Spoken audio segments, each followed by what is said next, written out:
Lusaka is the capital city of Zambia, and it has a population of about 2.3 million people. And out of that 2.3 million people, you have about 60 to 70% of that population living in the peri-urban areas of Lusaka. And out of that 70% I've referred to, we have about 90% of them using onsite sanitation. The high-income areas are well planned. And so those that could be on on-site sanitation using the septic tanks will easily acquire services of the tanker operators.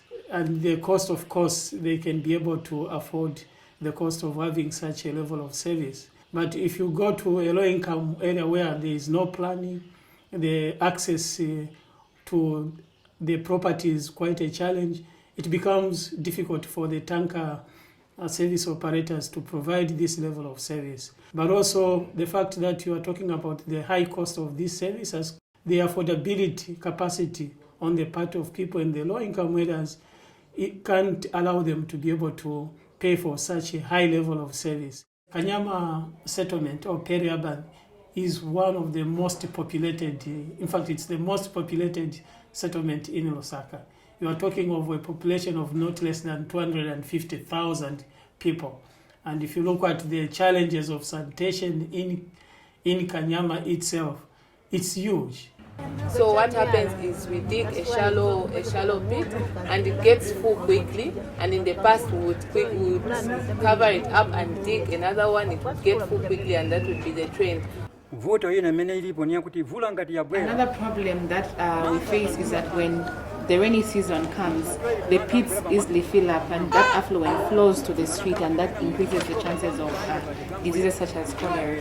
Lusaka Water and Storage Company was formed in 1988. One of the departments which is of interest to everyone is the peri-urban department. It is the department which is in charge of coordinating water and sanitation service provision in all the peri-urban areas in Lusaka. The Kanama Water Trust is a community-based service provider which provides services on behalf of the mandated organization, which is Lusaka Water and Sludge Company. We are actually involved in the services of supplying water to the community. Secondly, we are also involved in sanitation. The Sludge management service, of course, was an initiative of Lusaka Water and Storage in partnership with Water and Sanitation for the Urban Poor and the community, who were represented by the Water Trust. One thing to note is we are still grappling with a challenge of dealing with fecal sludge in all these peri-urban areas.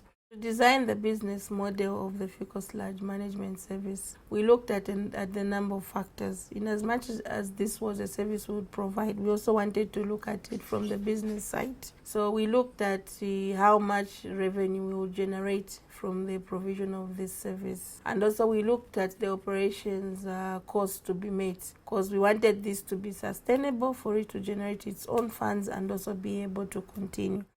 The way the fecal sludge management system works is that the customer will request for the service. So they will try to find out how they can access the service. So what happens is that once a customer expresses interest, the Water Trust sends the pit emptiers to go and make an assessment. So once they assess, then they advise the householder of what level of service they can pay for, because we have 3 levels of service that are designed. So we looked at for 12 barrels for the smallest toilets, this would cost 250. Then for 24 barrels, a customer would be required to pay 380. And for 32 barrels, a customer would be required to pay 450 kwacha. And this is how the tariff structure is. So it's up to the customer to tell us which amount they can afford, and also looking at the size of their toilets. I came to know about the pit emptying service through door-to-door marketing services. Since the first time we registered for this service up to now, we are the people that we're using to empty our pits. This is a service where pits are emptied and the sludge from the pits safely transported to the treatment facilities, where again it is treated and safely disposed of or resold as either biofertilizer or gas that is used for energy purposes.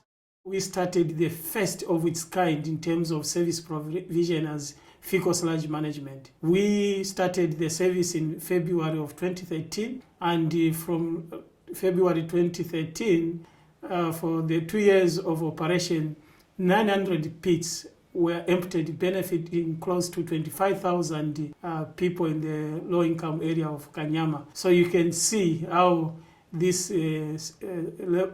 model of service delivery is responding to the sanitation needs of people in low-income areas of Zambia, and in particular in Kanama.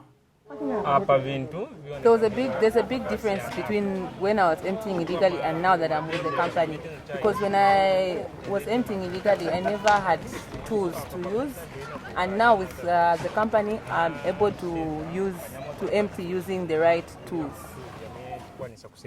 With our methods, it's far different. It's professional.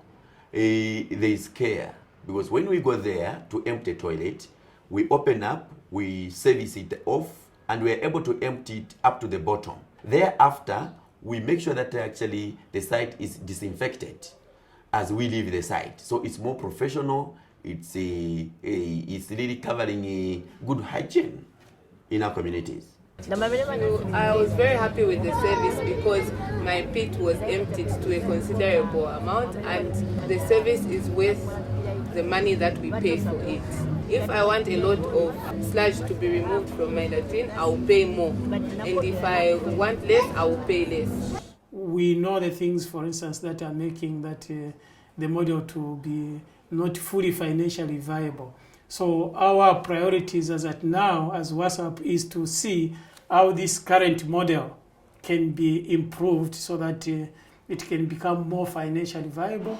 Because when it does so, then we can be able to, together with the Lusaka Water, be able to recommend it for scale up to other low-income communities. So this has really made our lives easy because we had a really big problem, and now with the pit empty as well, we have a service which is easily available.